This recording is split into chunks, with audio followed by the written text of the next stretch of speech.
Z nami gospod Pev iz agencije Travel. V vaših rokah je nekako ta jurček, pa me zanima, zdaj ko je opihnil prvo leto, je bilo to prvo leto životarjenja ali leto rentabilnosti?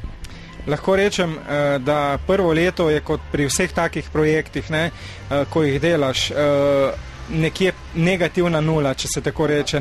Kajti to ni projekt, ki je bil načrtovan za eno leto, ampak to je projekt, ki je načrtovan za več let naprej, ampak se že letošnjo leto kažejo z majem in tudi zdaj v juniju, da smo povečali za 100% število gostov, kajti imeli smo ogromno skupin, vlakec se je prijel in nazadnje je tudi ta brošurica, ki jo držim v roki, izdelati z vlakom Jurček, tudi velika pridobitev ne samo za turistično agencijo Don Travel, ampak tudi za mestno občino Maribor kot tak. Imamo radi Maribor, pokorje in reko Dravo, rastemo zato želimo si, naj bo naše mesto zdravo.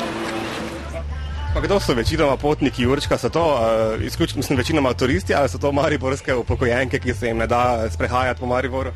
Ne, gledajte takole, razmerje med slovenskimi in tujimi gosti je razmerje 70-30 v korist slovenskih gostov. Precej je otrok, recimo iz Maribora in okoliških krajev, vrtecev in tako naprej. Zdaj pravijo, da je Maribor mesto, ki ima en določen reakcijski čas, da se navadi na vse novitete in spremembe in novosti. Zakaj mislite, da je temu tako?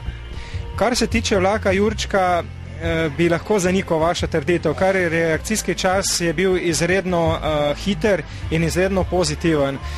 Kajti Maribor je mesto, ki se v turizmu šele razvija in potrebuje take novosti in ljudje, Mariborčani in okoličani so željni teh novosti. In mislim, da take stvari, kot je vlakec Jurček in ko bo potem naša ladja, ki pa če nima imena, je kvečemo ena velika korist za samo mestno občino Maribor in pa za njene prebivalce. In to bojo zelo hitro in dobro sprejeli. Kaj s to ladico, če ste ravno omenili? Ja, ladica je v zaključni fazi, ravno danes sem govoril, se interjer stavi še noter, tako da je ladica, kar se tiče strani Don Travela, bi mogla prideti konc junija, začetek julija, zdaj je treba samo še pontone urediti na otoku in pa na Špici.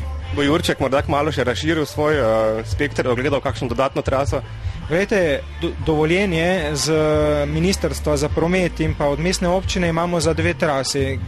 Ena trasa je ta ožji stari mestni del mesta in te stvari, ki so najbolj zanimive za turiste in za slovenske goste. In mi smo izredno zadovoljni, da smo nekako najdli in uspeli vse to združiti v teh 50 minut, kolikor vlakec vozi. Druga trasa je pa od tukaj proti Pohorju. To je pa drugi del in druga lepota Maribora, in ravno za tega nam je to koristilo, ker imamo par izletov prav na Pohorje in na Bolfenk z vlakom Jurčkom. Imamo radi Maribor. Se boš ti prvič peljal z Jurčkom? Ja. Bi vozil tako velik vlak kot je Jurček? Ja. Po kom je Jurček dobil ime? Po gobi. In kaj ti je bilo najbolj všeč, kaj si videla? Kaj vse? Dosti hiš, drevesa. Kaj pa ti, mlada gospodična, se prvič pelješ danes z Jurčkom? Ne. Kolkič pa?